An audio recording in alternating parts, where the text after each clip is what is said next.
Passing on your unwanted items so they can have a second life can make you feel so good.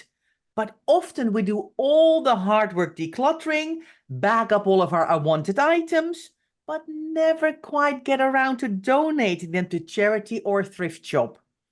In today's podcast, we're going to talk about how to overcome donation roadblocks.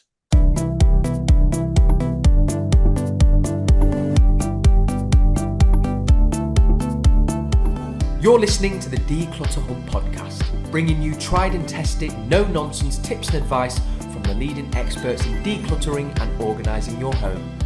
Now here are your hosts, Ingrid Jansen and Leslie Spellman.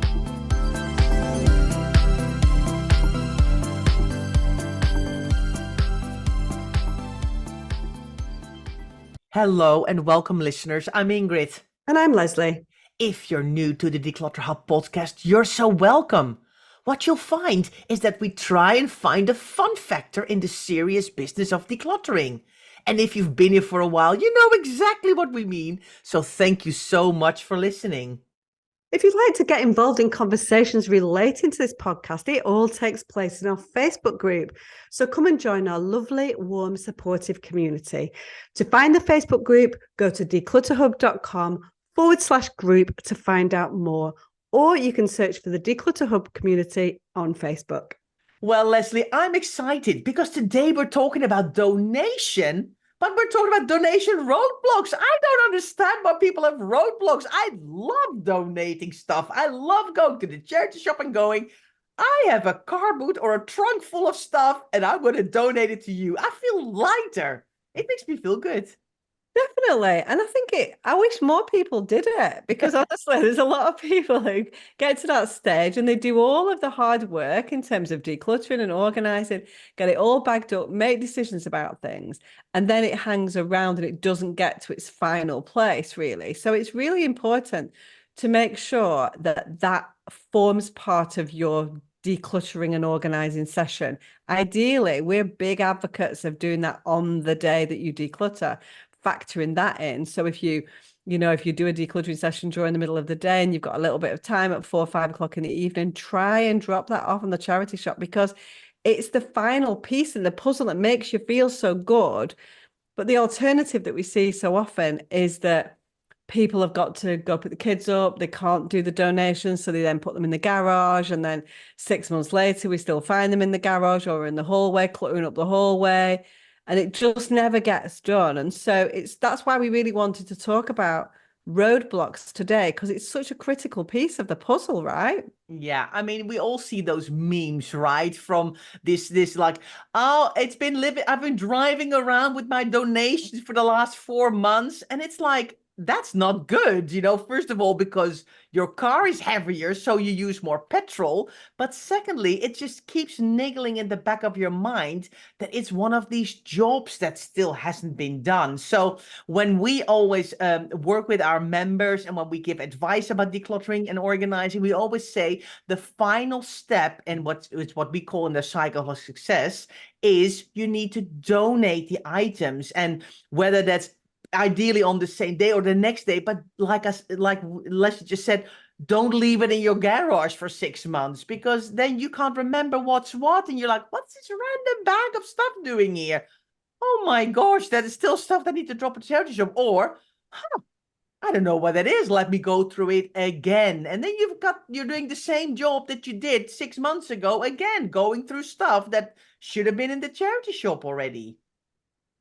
So that part of it's not happening, Ingrid, for some people, not for everybody. There's lots of people who are meticulously dropping their donations off, and well done you. But I think let's talk about why things don't happen. So we talked very much about bagging things up, putting them in the boot of the car and sending them on the way. But there's actually a bit that comes before that as well, which is actually getting to the stage of donating. And there are roadblocks already at play. So let me ask you a question, Ingrid. Do you think it's important to have things ironed and washed to go, if it's clothes, right, to go to the charity shop? Oh, that's a good question. Definitely washed. I would definitely, because what happens a lot is that I wash clothes, and then when I'm doing my folding, I go, oh, these boxer shorts have a hole, or these socks have a hole. So I immediately filter them out to put in my donation station so I can drop it off to the charity shop. So it's definitely clean. That's definitely. And if I am decluttering my wardrobes when I'm doing, for example, a swap over because I'm moving from summer to winter, winter to summer, things will have been ironed because everything in my wardrobe is ironed. But and then I do fold it up neatly, but I'm not going to re-iron everything before I put it in a bag because that makes no sense to me. But sometimes, but it's always clean. So can we now enter the real world, the world that is not Ingrid Jansen, and go, okay, so your donations are going to be meticulously folded, pristinely washed, ironed at some point, but maybe not today. So what if you are in a room that's got tons and tons of stuff, you've been trampling over it. So we're talking about a floor drop scenario where there's things there. We're not quite sure whether it's clean or dirty, and we're making strides to go through that and organize it, but we've got big volumes. Do you Yes. think the washing should hold you back from sending stuff to the charity shop? No. I think for me is that the most important thing is that you create space when you're decluttering. And I think when you go through the items, this is not about doing everything perfectly. So when I'm with my clients and they've got lots and lots of clothes and some of it has been in heaps and we don't know if it's clean or dirty, I think the priority, I mean, of course we want to give the charity shops good clothes, but on the other hand, my priority at that moment is with my client to make sure that they feel that they can move forward. And a big thing then is just I'm not going to then, if it's already in a heap, crumbled, I'm not going to go out and iron it and fold it and do it all. I'm just going to put it in bags and go, this no can go in the bag. And I just put everything in the bag. So that is what when there's lots and lots of volumes, because you can't have that hold you back. I think it's really important. I think you hit the nail on the head there, Ingrid, which is that you need to become, this is your first roadblock, you need to become your priority and not somebody else. And so what we see so often is that people are prioritizing other people, i.e. the recipient of an item that you have kindly donated to charity, before yourself. And so that's the first roadblock. And it's something that if you were in that scenario where you've got, sometimes hundreds of items on a floor and you've got the kind of momentum going, you're starting to let go of things. If you then all of a sudden had to incorporate all that into your weekly washing and do 7, 8 loads of laundry to get that through, then you're never going to get that done. And so better to be able to send those things to charity, hope that they are in saleable condition, which 9 times out of 10 they will be anyway. The charity shops often have steamers and things like that to make sure things look at their best anyway. So ironing's not really an issue for most charity shops. And you need to pass it on. And if something is not saleable, then the charity shop can make a decision about what they do with that, which might be on a lower tier. So they might send it to rags or send it to a different charity shop or whatever. So I think the first roadblock is favoring yourself over others. It's so important. We don't want to do the wrong thing. And so we don't want to do things that are reckless or, we don't want to send things that are absolutely filthy. That's not the goal here. But if there's a bit of like, oh, it's not ideal, but it's better gone than it is staying in my house, we would urge you to do that, Yeah. wouldn't we, Ingrid? Yeah, definitely. I mean, I've seen mountains and mountains of socks that nobody knows what the partners are anymore. Nobody like this lost sock mountains. And it's like, we've gotten the most obvious ones out. All the other ones we're going to bag up and we're just going to put them in the charity shop because they can still make money, even if it's rags. So what I often do is I create a separate bag if there's like towels with stains. I mean, they are clean, but they have stains in them from, I don't know, whatever happened. And I put them in a bag and I just put a sticker on rags. So the charity shop knows, these are random socks, underwear, towels with stains, or tops or t-shirts with stains. We can't sell them, but we can still sell them off as rags and they get repurposed. So I think one of the very first things that you need to do when you are, deciding on what that when you're undergoing a big decluttering project and you know that you're going to have a lot of things that you want to give away, is to do your research about the charity shops in your local area. It might be obvious. You might have had a charity shop that you've used for years, or there might be one that's you know, that you've seen. But do your research and find out what kind of things do they do? Because we're talking all the time about rags. Now, we're here in the UK. Not every charity shop in the UK takes rags, but many of them do. Okay. So, and we as professional organisers would make sure that the charity shop that we were using did take rags, because that makes our life an awful lot easier. And it means that we can pass more of our stuff on to charity for them to get money for, rather than putting it into landfill. So it's not just that it's easy for us because it's rags to send it to the charity shop. They will make money out of it, hopefully. And so we do that with the best of intentions. And so that's the first thing that's really important when you're thinking about charity shops, is do your research and find out what the situation is. Because many charity shops, they're so different. We've got different tiers of charity shops, even within you know, did we do a podcast with the lady from the charity shop? I think we did, didn't we, back in the day? Yeah.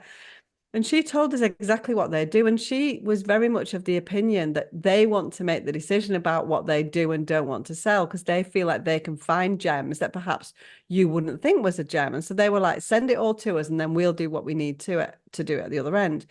Then you get other people who are like, absolutely not. We've got so much stuff we want to go through. We want only the best of the best. We've got some shops that will take electrical items because they've got people who do electrical testing on site. We've got some people who can't sell those kinds of things in their shop, but they've got several shops in their kind of circle that will sell those kind of things. In Manchester, for example, we've got, if I send one to my local charity shop in Sale, which is quite a sort of middle class area, they will send things. There's a higher tier one where, you know, where it's in a really wealthy area. So if there was something that was designer stuff, they would probably send it there. They've got more vintagey stuff that they would send to the local student area, you know, and then there might be a little bit more of a working class area where they would send some stuff. And so it depends on what it is. And they know what's going to sell in each of those locations because they're the experts and they've got the infrastructure that they can kind of tap into. And so it doesn't mean that when you send your donation to your local charity shop that it's necessarily going to be sold there. I think that's really important, isn't it? Yeah, and I think it's amazing. I mean, because some charities really, you know, some of them won't take furniture. Some are focused on crockery and on bric-a-brac, and others are focused on books. But I always try to find a charity that takes a lot, because then it makes it easy for me to go, right, I'm going to bring it there. And I know they've got a separate shop for furniture and a separate shop for electricals and a separate, but because they have vans driving around back and forth in between the different shops all the time. So then it works so much better. And they also have opportunities to sell. So you'll find a lot of charities have got arms which will sell on things like eBay. And so they will siphon some stuff off and they'll find a different way to sell it as well. That, you know, if they feel that it's not going to sell on the high street, perhaps they can sell it through eBay or Vinted or whatever. So there's loads of different options. And so the most important thing is to do your research. And we talk a lot about opening up a dialogue with a charity shop owner. So it's useful maybe for it not to be a volunteer, because sometimes the volunteers just come in and out, you know, just there for a couple of hours. Try and talk to the charity shop manager or someone who's in that, you know, a position of authority in the charity shop and go, right, this is what's coming. I'm about to do a big declutter of my whole house or this room or whatever.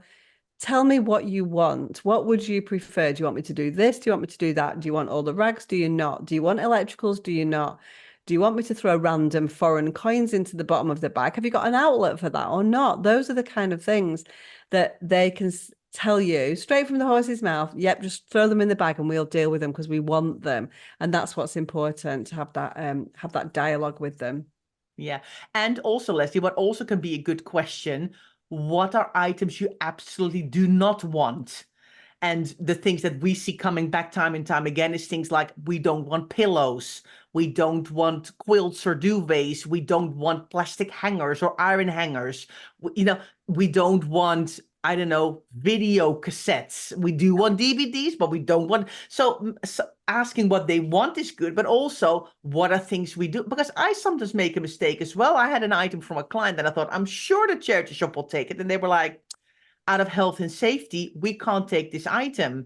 So it was really a shame. And in the end, I was able to find another outlet for that item. But I was like, oh, I thought they would take it. So, even asking the question is always good.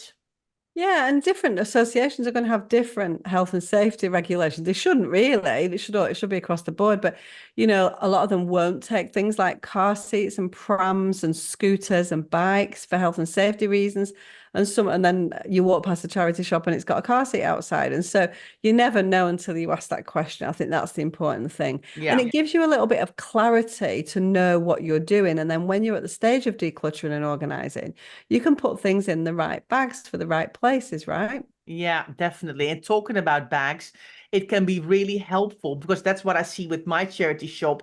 They really like it if you put like all the clothing items together and then kind of in another bag or box, more the crockery and the books and all the other stuff. Because I have a feeling they've got kind of two different streams of, so they kind of have this is a container for all the clothing and this is a container for everything else. So yeah, if that is something that can be helpful for you. But on the other hand, if you're like, I can't do that, don't overthink it. They rather have the stuff than nothing at all. So, yeah, a good conversation, Leslie. Well, let's take a break for a moment, and we've got more where this is coming from after the break. So, see you soon.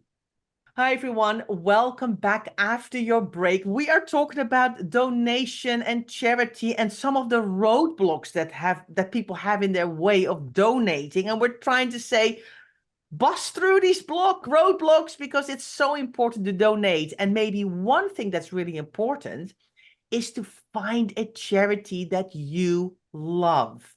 Is there a thrift shop, Goodwill, charity that you think, you know what, I would love my items to go there? Because here in the UK, we've got lots and lots of choice. I mean, so many different charities. And I think when you find one that you kind of support yourself, whether that's Oxfam or Eleanor or the British Heart Foundation or Cancer Research or whatever it is, it makes you feel so good, doesn't it? When you know that the money goes to that charity. Yeah, absolutely. And so I think as well, do when you go into that charity shop, do spend, 5-10 minutes to fill in that gift aid form. This is UK only, of course, but I'm sure there will be similar schemes right around the world and it might operate in a different way. But basically, it's so that a charity shop can get the benefit of tax. Yeah. I'm not explaining it very well because I'm not really a tax person, but gift aid means that they can claim the tax back on that donation, right, out of your tax allowance or something, and then you get some kind of tax benefit from it as well. So do fill in the gift aid form that you're given. It feels like a bit of a faff because it's just another thing to do, but it's well worth it for the charity to give them that extra sort of 20% or whatever it is.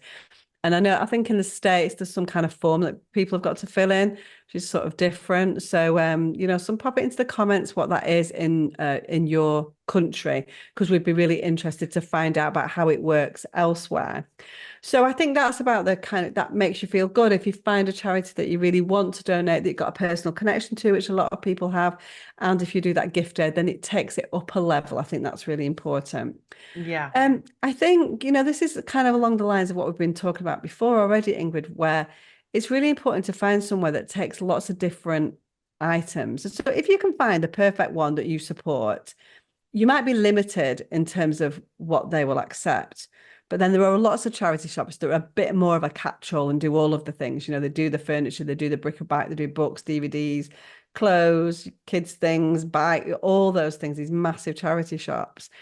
And so that can be, while you might get to a stage where you're like back to the one that you really want to support, but for the purposes of your big mammoth declutter, if that's what you're doing at the moment, it might be useful to be able to go with your 20 bags in the back of the car and just drop them all off and not think about them.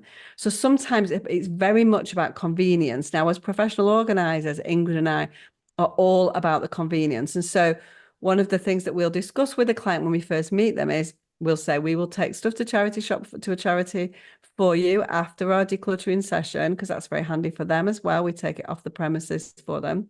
And many professional organisers do the same.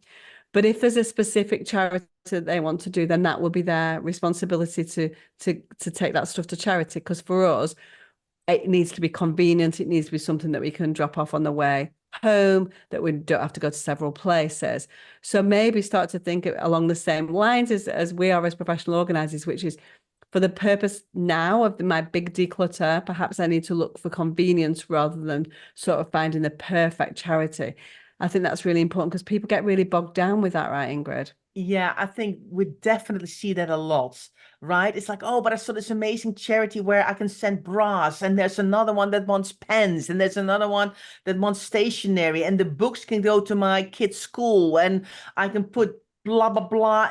And it's like, it's just there's too many things, and I know we want to do our best. And I know we want to think about the environment and we want to make sure that our items go to absolutely the perfect place. But when you're doing a big declutter, like we said before, please think about yourself for once and just go, okay, in this round, I might not be able to do it perfectly. And that's okay because I'm doing it perfectly. For me, I'm doing it perfectly. I'm doing the best that I can. And then once the clutter levels go down and you get more space, you get more time, you get more energy, you get more, lot less clutter in your head, and all of these things, then you can go, oh, hold on a minute. They're doing a drive at school because they want to have some empty notebooks and pens for a project, or oh, I'm tidying up my craft room and I'm seeing all of this cool fabric that I can maybe send to a sewing circle, or and then you can go, let me do a shout out on my local Facebook group to see if anybody wants this. Or maybe like I recently did a declutter with a client and she had lots of these bits and bobs. And I thought, oh my gosh, I'm going to ask my friend who's a teacher.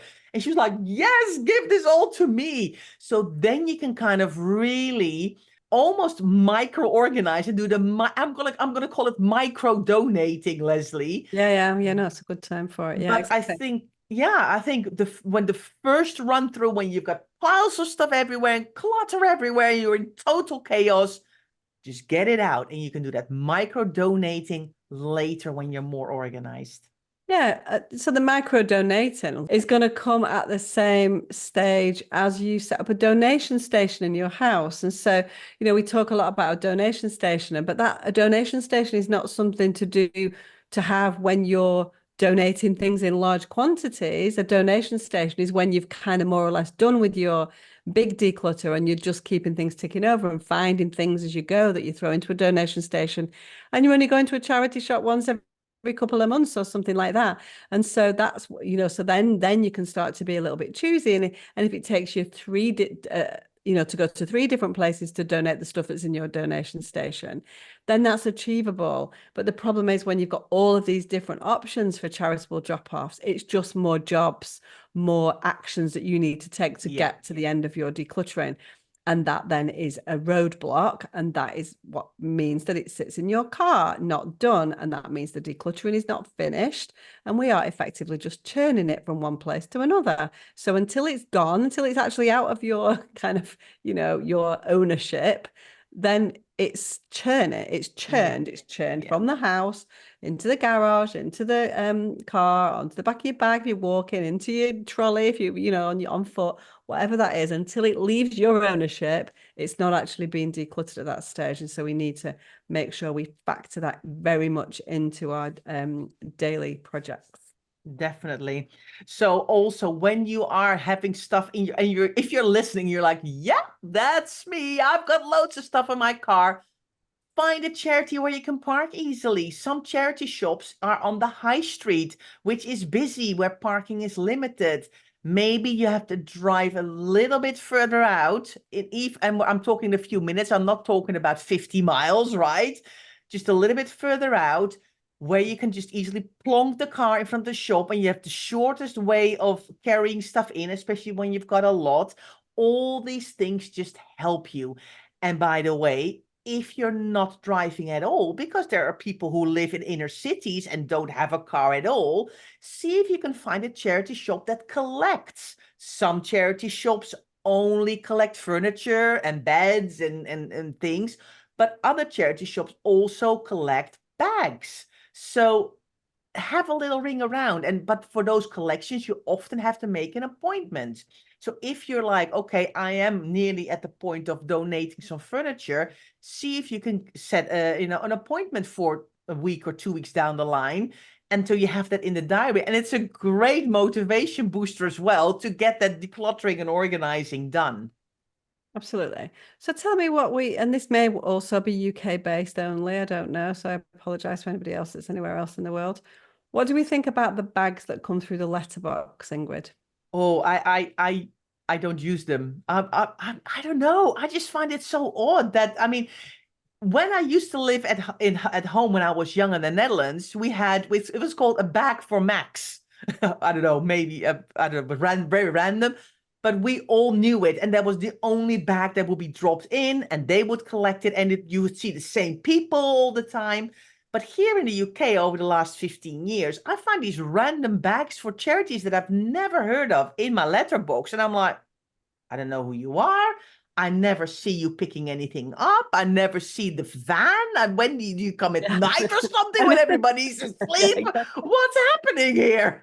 No, and then you see bags outside gateways like wet with the rain, and Yeah, it's like a bit of a dark art. Like we don't really know what's going on, do we? Like yeah. you're right. I've never seen anybody No, collecting and then you hear about things where it's not quite a charity. Like so someone is maybe taking those bags and then selling the stuff, So yeah, I think that's definitely a roadblock for me. You know yeah, what I mean? I mean, I've got alternatives, so I'll take it to a charity or get it collected or, give it away or whatever.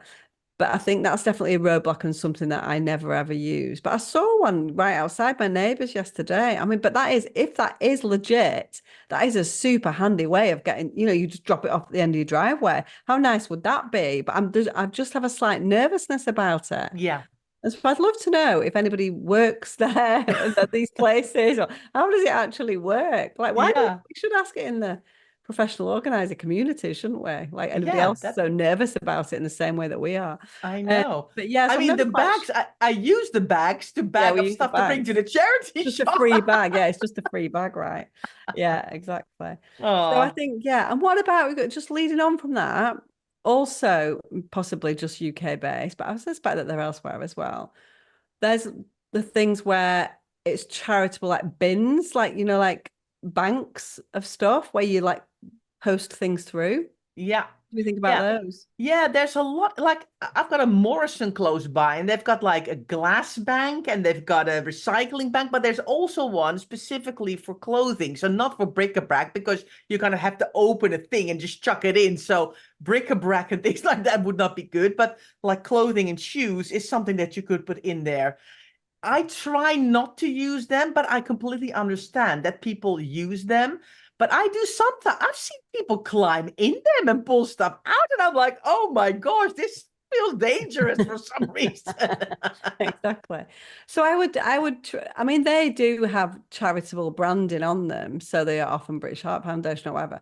So I would kind of be more trusting of those. And particularly if it was on like a Morrison's or a Tesco's car park, I would trust because of the process that is a legitimate thing. Yeah, But it's very similar to what you find at the recycling centres, right? Where you also post clothes through and they then typically go to rags, right, and don't go to charities. And so I'd like to think that, most of my clothes would be able to be sold rather than would yeah. be able to be sold for rags, if that makes sense. And so, Mm. so I don't know. So charity shop is always my favored one, but that doesn't mean to say that I've not ever put stuff through in those banks because they're dead handy as well, right? And Yeah, you yeah, definitely can drive up to those, which is really handy. yeah, for sure, for sure. I had to something recently, and I had to think, and I'm like, I can't think now where there's one. And of course, then later when you drive 3 days later, like, oh, there's one there, there's one there. But when you have to actually in the moment think, there's a bank for like recycling or something, that it was just, I don't know, I couldn't find them. And then of course they're everywhere as Yeah. soon as you start looking for them. But no, very good. But of course, there are a few bits that charity shops don't take. So what do you do with those items without immediately chucking it away, Leslie? Yeah, you've got alternatives, haven't you? You've got things like we talk quite a lot about oleo, and we do think that oleo is elsewhere in the world now. We've got free cycle and freegal, which people will be familiar with. It's all done in different ways. Sometimes it's done on an app, sometimes it's a website, sometimes it's a Facebook page or something like that. But basically, it's a kind of a buy sell, not a buy. It's like a sell, no, not sell, swap, like a swapping site. Yeah. So you've got swap sites, you've got free cycle sites where people put things on that they want to Giveaway. give Yep. away. And then people will kind of say, can I have that? Can I have that? And that's basically the way that it works. And so, and even on Facebook Marketplace, people put things on there for free as well. So there's different things that you can do, which make it very easy. But of course, things like that also come with a risk and a roadblock, which is that people are nervous of people, the wrong type of people come into your home. And so it's got to be something that you're familiar with. I'm fine because of the way that Olio works, and people are kind of often rated and reviewed. And so it's very much based on their previous history of what they've done, which I think is probably more handy than somebody coming in completely blind on a Facebook group with no kind of review scenario in place. And so I think those kind of things are options, and those are the kind of things that if you've got odd things that you think a charity shop just doesn't have space for these kind of things, or it's not something that would sell lots of, so they wouldn't have like a category for that, I think it's perfect. So I sell things like old lever arch files for my kids, and so it's great for stationery, isn't it, Ingrid? I sold, there was a booster seat that I sold a few weeks ago, not sold, I gave away a few weeks ago, and I know the charity shop wouldn't take that for health and safety reasons, but I knew that it was just a piece of plastic, and it was, you know what I mean, it wasn't like a car, it was just like a booster seat, it wasn't even like a car seat with like things, with seat belts and stuff on it. And I sold an old petrol can. Somehow I had like, the petrol cans that you take to the petrol station if you run out of petrol. I'm like, well, I don't need two of those. Like, you just need like one in your car, right? And so I had like a spare. So things like that. I mean, you're not going to sell that or give that to a charity shop, are you? Like a petrol can. So those are the perfect things for Olio, and things like furniture. And, like honestly, you can give away flags out your garden, pieces you've done old wood, haven't you, Ingrid? All those kind of things are perfect for Olio. Somebody wants these things. And so do look at those kind of things for donating of kind of weird and wonderful things. Yeah, I mean, even, when you do like a little bit of a pantry tidy up in your kitchen and you see some bits of tins or cans or packets, you're like, why on earth did I buy it? It's still in date, but I never see myself eating this anymore. Olio is like perfect for that. I've given away so many random things that I thought, oh, I don't want to bring it to the charity shop, but somebody else definitely can make some use of it. Olio, Freegal, Free Cycle, absolutely brilliant. So yeah, love it, love it. Yeah, I think talking about food as well, it's always useful to go to food banks for more standard food. Yeah, So food banks typically want more basic stuff. They don't want like odd cans of like yeah, green lentils that you bought in like in Spain in like 2015 or whatever. They're more like the basic stuff, and so if it's more unusual and stuff, that's where Olio comes in. yeah, And so yeah, there are so many options, and the thing is, nowadays if things need a solution, then some very clever person has typically found that solution, and it's there, and we just need to do the research and not kind of be scared that it's not out there, because that's what's absolutely stopping us in our decluttering tracks, and that's not what we want. yeah. So that's what today's podcast was all about. It was all about overcoming these roadblocks, spending a little bit of time right at the beginning of your decluttering journey to work out your exit plan. You need to work out what we call your exit plan, which is, where is this stuff going to go? I want to declutter it, but I need to think ahead. I need to think about where and how am I going to get to the stage of donation with my things, so I can complete that cycle and I can be highly motivated to continue on to the next project. Yeah. And indeed, don't let it be one of those things that you go down into a rabbit hole of finding the perfect place for everything. That's not what we want. You can always do that later. So yes, I've enjoyed this podcast, Leslie. Really like talking about this. So listeners, can you share with us your roadblocks for donation? Have you got a roadblock that we haven't talked about today? You're like, this is what's holding me up. Share with us. We would love to know. Leave us a comment. Let us know, because we would love to hear from you. And yes, it's been an absolute pleasure. And I'm coining the micro donation term. So yeah, like that. Nice. Love it, Ingrid. Love it. Yeah. Well, thanks for hopefully be using that, won't we? I think that will come back somewhere, I think. Yes, What's definitely. macro donation? Macro donation. Well, that's maybe in that first time when you're doing a big declutter, find one place, macro donate it, and then you can always kind of micro donate it later. Nice. I love it. Well, listeners, we hope you've loved it too, and that this podcast has been helpful. And we'll see you next week. Thanks for being here.